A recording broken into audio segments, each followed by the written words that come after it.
Today we're working on the Hydro 510. This is the very bottom of the unloading auger. This bearing went out on the cast iron housing. You can see this is where I think we were picking up a lot of our chatter. You can see these weren't meshing well. Probably doing it for quite some time. It's behind this shield. You really don't notice it, but I like to run the shield because if you put your fingers in the chains, obviously they come off. This unit came off of the 550 and is in excellent shape. So we're going to bolt this on and we should be right back up and rolling. Another problem that developed since this stopped turning, the cross auger was still turning and it packed this solid and blew out the bottom of our hopper. So we are going to form a good patch, and I thought I could get this off. Here it comes. We're going to form a good patch and get it solved completely. So it's paper thin from being used all those years. So it just needs a little bit of maintenance, a little tender love and care. I am a little concerned that this is so chattered, but I think it'll run a long time once it's put in properly.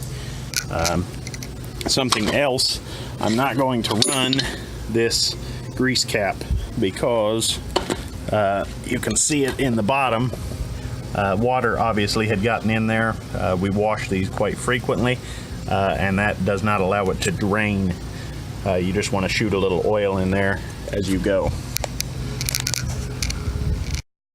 I would say it was definitely plugged.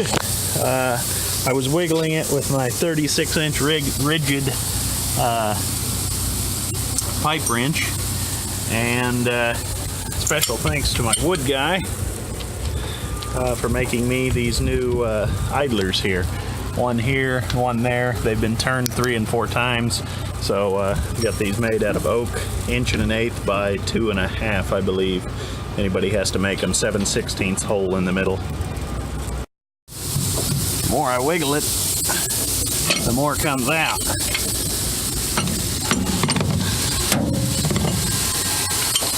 Now we're starting to get some actual turning action. I really don't like how much chatter there is in that, but I think we're going to have to go with it today. This is an emergency repair after all. Okay, we ran the auger.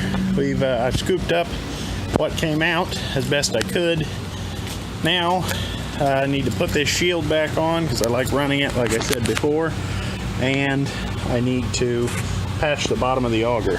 It ran perfectly. I did smoke this belt, so that will be a little apprehensive all the rest of harvest. Here you can see the scope of what we're dealing with. She's ran a few bushels. It really wasn't that bad. We just had a small piece of duct tape right up here. But now I'm going to roll a barrel, or a half a barrel at 11 1/4 inches. Roll it until it fits. We'll wire wheel right in here. Wire wheel on the other side.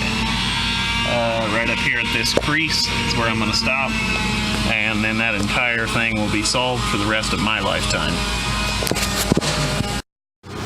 Alright, we're about 1/4 of the way through the Slit Roller using 18 gauge cold rolled steel. If you ever have the chance to pick one of these up at an auction, do it. You don't need it every day, but when you really need to roll something, they just are handy as heck. I also have a larger powered one that I use to roll 12 gauge, but this one for the shop purposes, I just throw it up on a table and get with it. I got a little carried away having this 11 inches, so I'm going to knock a 1/2 inch off. This is a handy way to clamp something that is a radius in your vise if the need arises. On the inside of this piece, I had my dimensions wrote out because there's nothing worse than when you roll something on the wrong side, and like this was a 11 1/4 and then I had an 11, so you had like a 1/4 inch difference. It's hard to tell, so having those marks on the inside when you're rolling the steel really helps. Alright, our radius is just about right. Gotta pull this back out of here now and clean all the crap out from behind it. First I'm going to make some Sharpie marks here so I know where to clean the metal. Show you the other side. Not too shabby.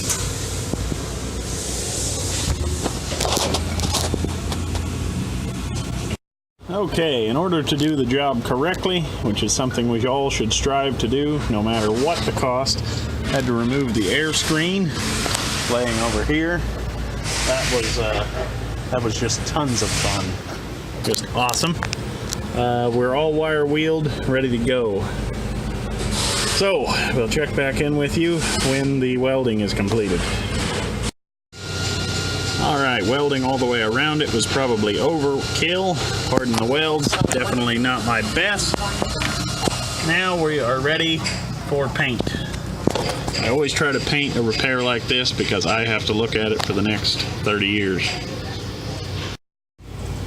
Alright, another quick tip, I really like to put painter's tape where possible because I like to see a hard line instead of just squiggly spray paint up there. I think it looks a lot nicer.